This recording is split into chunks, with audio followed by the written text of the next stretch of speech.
Hey, I'm Patrick Murphy-Racy, Sony Artisan of Imagery. I've been getting a lot of questions about different lenses, and there's a lot of options, obviously, in lenses for Sony, especially right now. One of the most popular lenses that people ask about are the 50mm range focal lengths.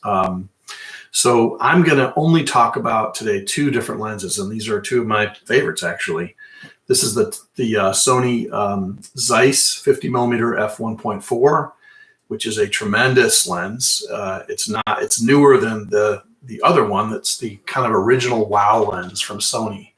When the 55mm f1.8 Zeiss came out, it was like the lens to get. And I can remember honestly being really frustrated because I'm thinking to myself, I'm going into Sony and I'm thinking they have a 55mm lens, it's like 800 bucks. I'm not used to paying that much money for a 51.8. So what I did is I borrowed one and was completely blown away. And then I ended up buying one, and I've never had a regret since.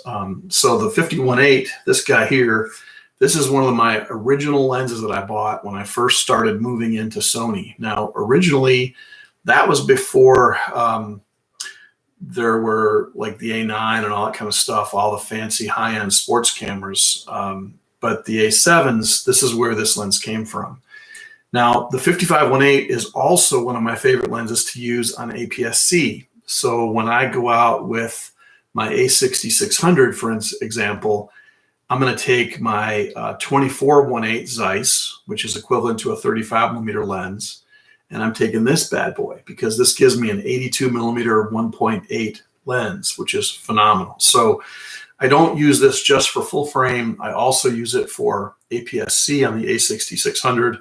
And I also use it on the FS7 and FS5 because it's a great focal length, kind of a portrait length lens, kind of a medium telephoto, if you will, on that format. So first of all, what I'm going to do is we're going to switch you into, I'll show you what these lenses actually look like with the Sony supplied photographs. And then I'm going to show you some of my photographs that I've taken with each of them. And at the end, we're going to kind of sum it all up with which is best. So here we go. This is the Sony 1.4 lens. And as you can tell, it has an AF/MF switch on it, which does not exist on the 55.8. Here's another look at the declicking. So if you do a ton of video, the 51.4 Zeiss probably makes more sense because you can declick the aperture and remove those click stops, which is really nice for getting a very fluid change of exposure when you're shooting video. I just leave it on click on because I mostly use it as a still photographer. And even when I do video, I'm not going to run and gun with this lens wide open and like walk through rooms and things like that. So I generally don't have an issue with that, but more professional high-end video people might use that on a Steadicam or something like that. Here's another view. The 1.4 ZA lens has a 72mm filter ring. So it's a big one. I mean, it's a large filter and it's a large, heavy lens. This is not a lightweight, kind of easy to kind of crank around lens. You might wonder, when do I use one or the other? And the answer is really simple. If I'm gonna be like using a backpack all day and I'm gonna be out doing like a NASCAR race, I'm gonna take the 55 because it's really light and small. It's just this big. If I'm gonna be rolling to an assignment and I'm shooting like a high-end portrait that's lit portrait, I'm taking this bad boy every time. So it really depends on what I'm doing, but I really like having both. So back to the presentation. This is an image that I shot on assignment for a university. And this is very typical of what I do with my 50s. They're great. This focal length range, 45, even 40mm to 60mm, is absolutely ideal for what we call environmental portraits. That's to say a portrait of someone that's in their space where they work or paint or whatever they do. And you're trying to do more than just show a face. You're showing their surroundings and what's going on in there. And so this is a college professor, and it's lit. I've got a little light going on, but you can see I'm at wide open at 51.4. And because of the daylight coming in, you can see up here, I'm at 1600th of a second, which should clue you into the fact that I'm using high-speed sync. So this kind of portrait, this took me less than a minute to shoot. It was right before class started. In fact, there were kids coming into the class when I shot this. I work very fast, and I really love to bring beautiful light into my images. And the 51.4 is ideal for doing environmental portrait work. This is something from a very recent senior shoot. And you can see that, you know, this girl's eyes are tack sharp. I mean, they're so sharp. And this is the 51.4 at 1.8. I was a little worried about her eyes being in the same plane, so I changed the aperture slightly. I closed it down a little bit to 1.8. And again, note that I'm at 3200th of a second in terms of my shutter speed. So I'm using high-speed sync once again. And this up here is like a big bright sky, which is, you know, kind of how I roll. So here's another image. This is another senior picture.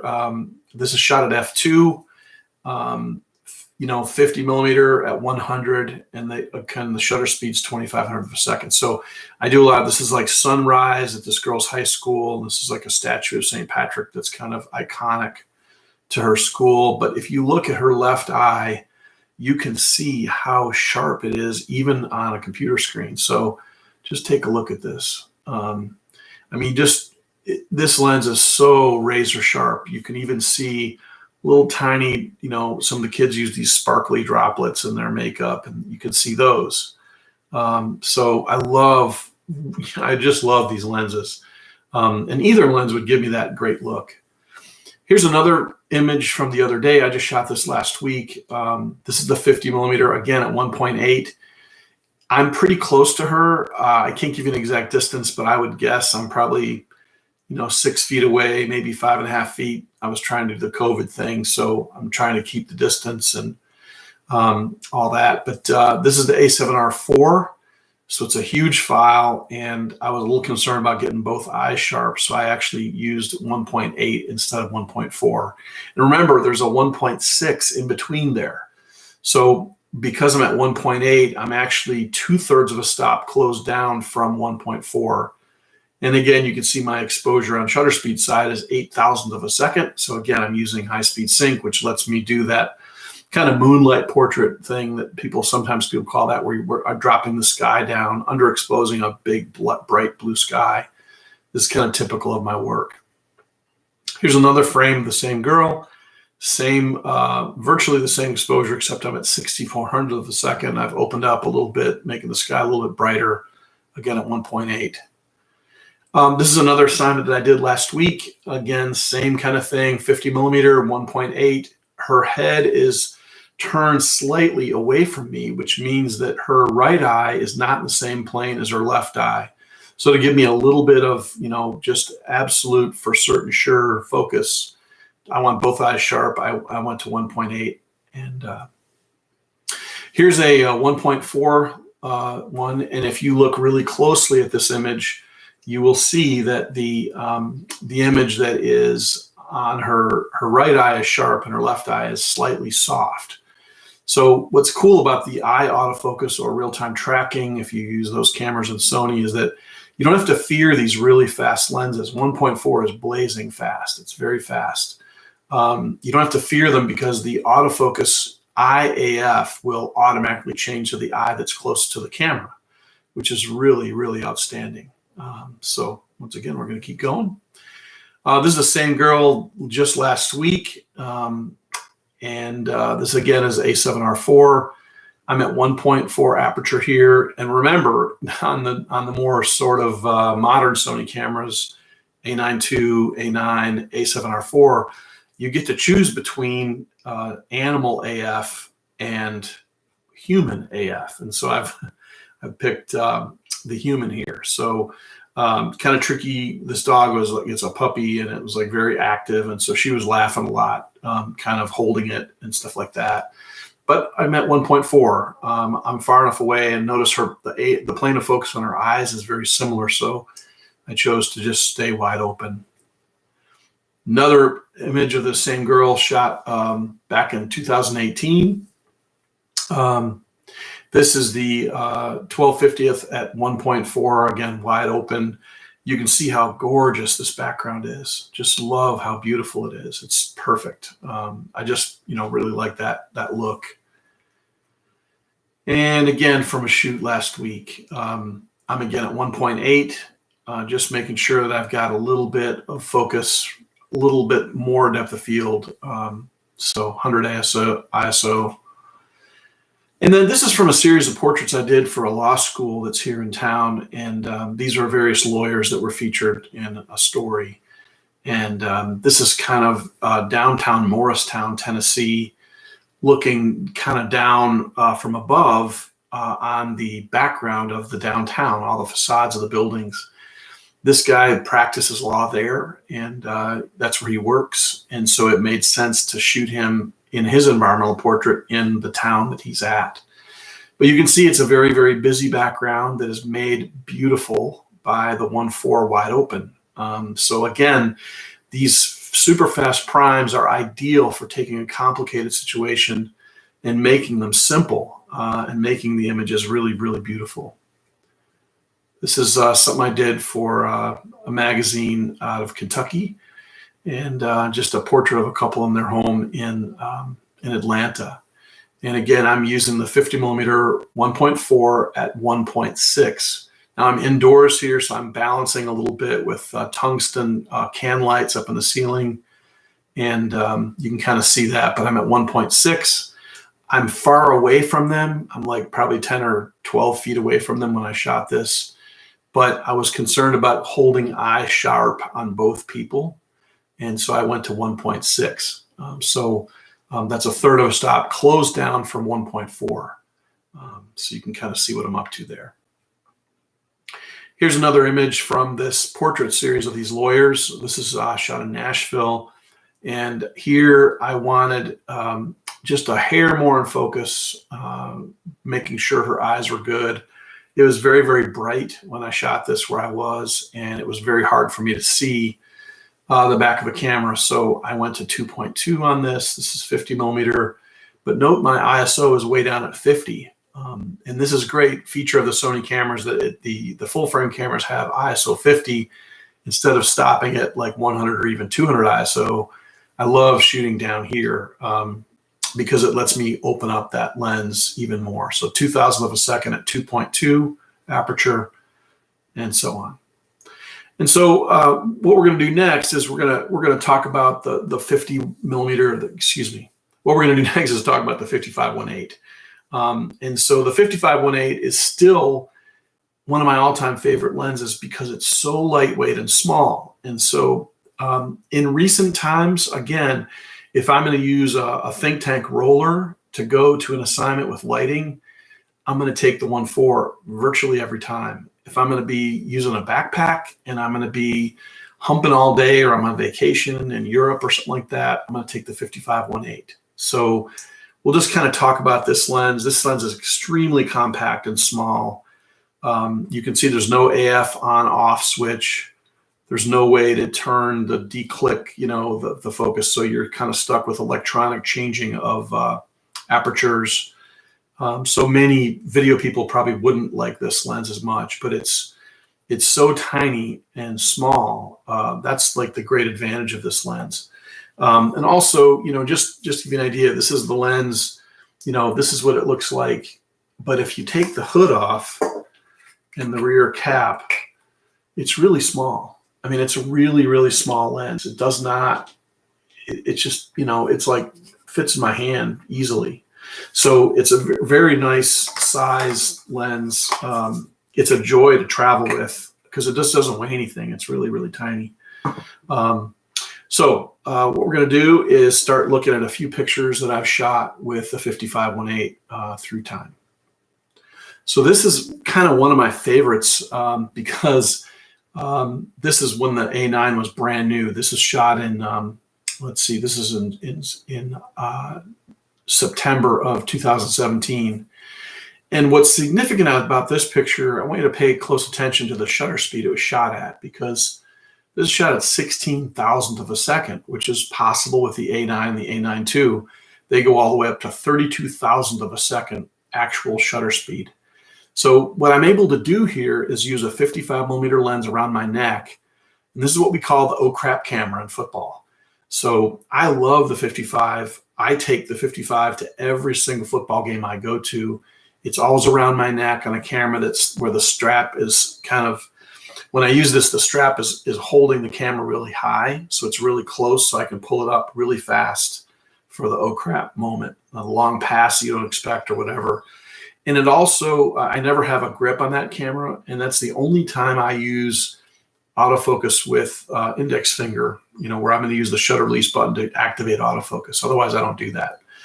So this is just like raise it up like really quick, and then bam, here it is. So when you combine 20 frames a second with a extremely sharp Zeiss 55mm 1.8 lens, and you've got this shutter speed, I'm at 200 ISO here, and I was able to shoot this wide open at Neyland Stadium, and it's just a tremendous way to work. So this is my favorite lens for football for my around the neck camera.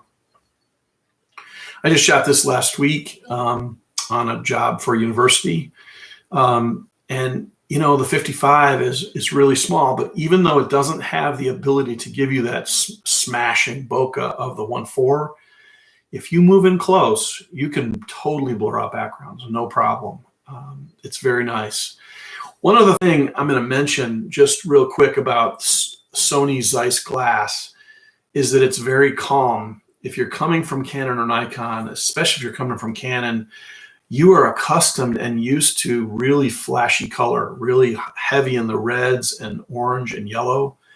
Sony glass is based, its DNA is from motion picture filmmaking. So in motion picture, you want all your lenses to be neutral, extremely neutral in color, because you're always going to do whatever you're going to do in post. So it's really important to understand that difference. And I love shooting the Sony Zeiss glass, especially for people, especially people of color, because when you are shooting people of color, there's too much red always, especially in African Americans. And when I shot Canon for years, I was always backing out yellow and red from images of black people, and it was really tough to deal with. And with Sony, I literally usually don't do anything. I just take the images in just as they are. So here's another image. This is shot more of a corporate situation, 55mm lens. I'm using a 200 ISO, and I'm at f4. This is a woman who is in business, in the brewing business, and so they make Yeehaw beer, which is a very famous beer here in Tennessee. I think they're in all 50 states now, but anyway, the 55 is a great lens for this image because it just gives me that right look. It's not quite an 85. It's not a wide angle. And in my opinion, 50mm really is the first telephoto range. It's like an intermediate telephoto. This is shot at a summer camp up in New Hampshire. Just a girl playing volleyball with her friends at summer camp. And I'm using a little tiny ring light here, just very portable, and I can run around and run and gun.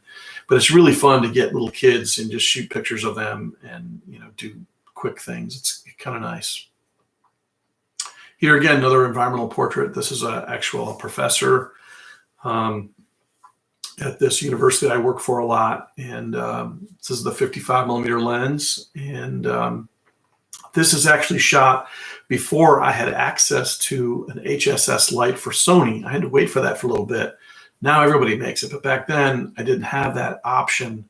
And so you can see my shutter speed is at 1/25 f4 and 50 ISO.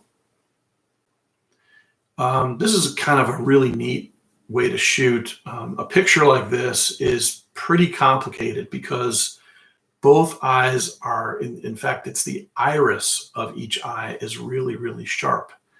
And you can do this picture, you're combining eye AF with face detect, autofocus, and then you just have to be smart about the plane of focus. So if the two eyes are in this plane like this, the camera has to be in that same plane in order to get both eyes sharp. And what's great about Sony is that you can make an image like this pretty effortlessly by just going in and using the EVF to both shoot and preview.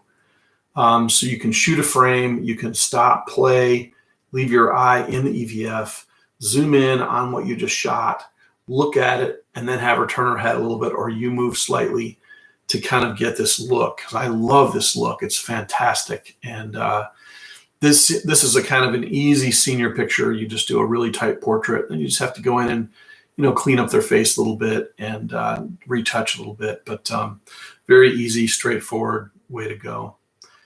Shot this last fall, or excuse me, just in January.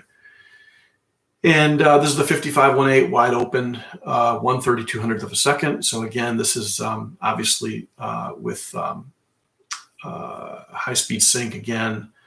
And I was actually on vacation going to Florida, and I stopped in Birmingham and made this portrait for UAB. And it was just really cool. She's a good kid. She's going to go far, I think. But anyway, just again, another wide open lit portrait with the 55. I did nothing to this picture in terms of color because the Zeiss glass is so neutral and perfect for people of color. I just don't have to do anything. These are my two cousins out in Colorado, and just, you know, I don't know. I just found this in a folder, and I thought, you know what, this is really cool. So the shorter guy is the older brother, and it was his 60th birthday. And again, I'm walking around indoors, 200th of a second at 1.8, 55mm. This is at 1600 ISO on an A9. Most people kind of think I, use the A9 only for sports, and I actually use it for almost everything. I just love having the freedom of always having dynamic range, whether it's bright out and contrasty or dark, and it's like dark as a dungeon. And it's just a great camera all the way around. So I really, really enjoy that.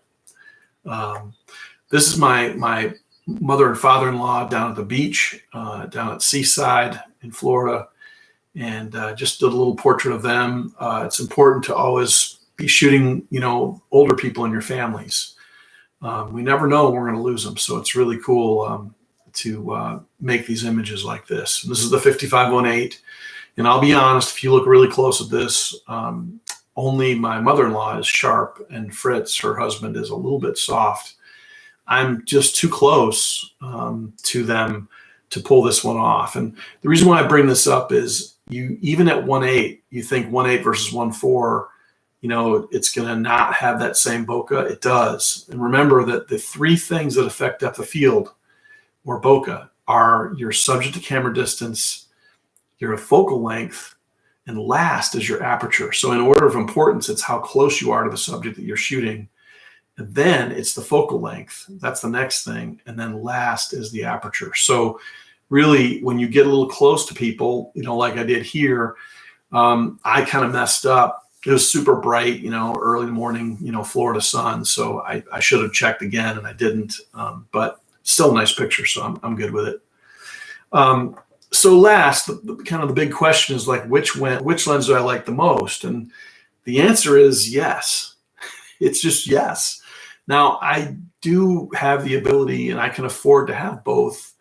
And so I do, and I have them both. Now, I'll give you another example, though. The 35-1.8 is a lens I'll probably will review in a future video. But when I got that lens, I owned the 35-2.8 Zeiss and the 35-1.4 Zeiss. But as soon as I shot the 35-1.8, I actually sold both lenses. So I now only have the one focal length in my kit. But in the 50mm range, the weight difference is so phenomenal. I mean, this thing is a pig. It really is. This thing is very close in size to the 85-1.4 G Master. And, this is really similar in size to the 28 f2 and the 35-1.8 FE lens. It's new. So it's just so nice, like for a kid. I ride a motorcycle a lot, and when I ride the bike, it's this one. If I'm going to drive the car and do a roller bag, it's going to be this one. So the answer is I like them both like about the same, but just for slightly different assignments. And that's kind of like as much verbiage as I can give you, I think, on those two lenses, the 55 Zeiss and the 51.4 Zeiss. Now, what would make me get rid of these both and change to something else? I've been thinking about this a lot, and what would make me probably move away from both of these is if Sony made a G Master 50mm lens.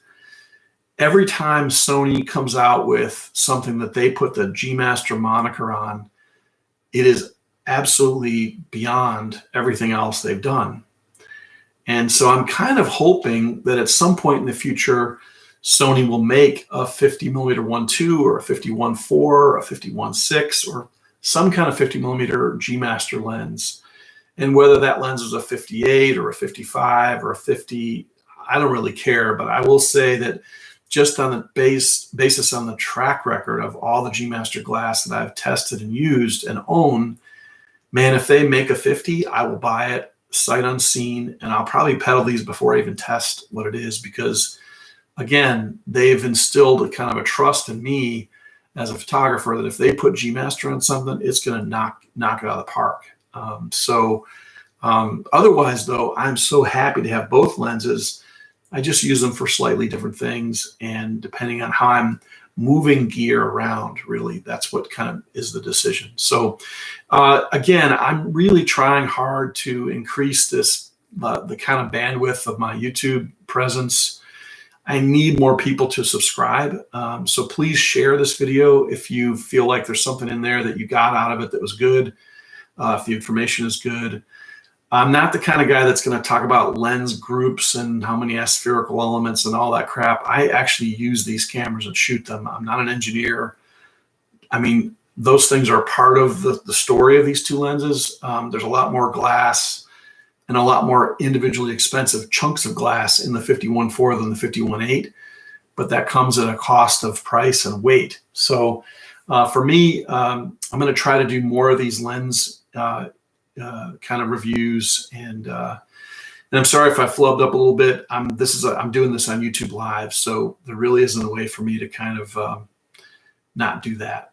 So thanks for watching. Please subscribe and share if you can.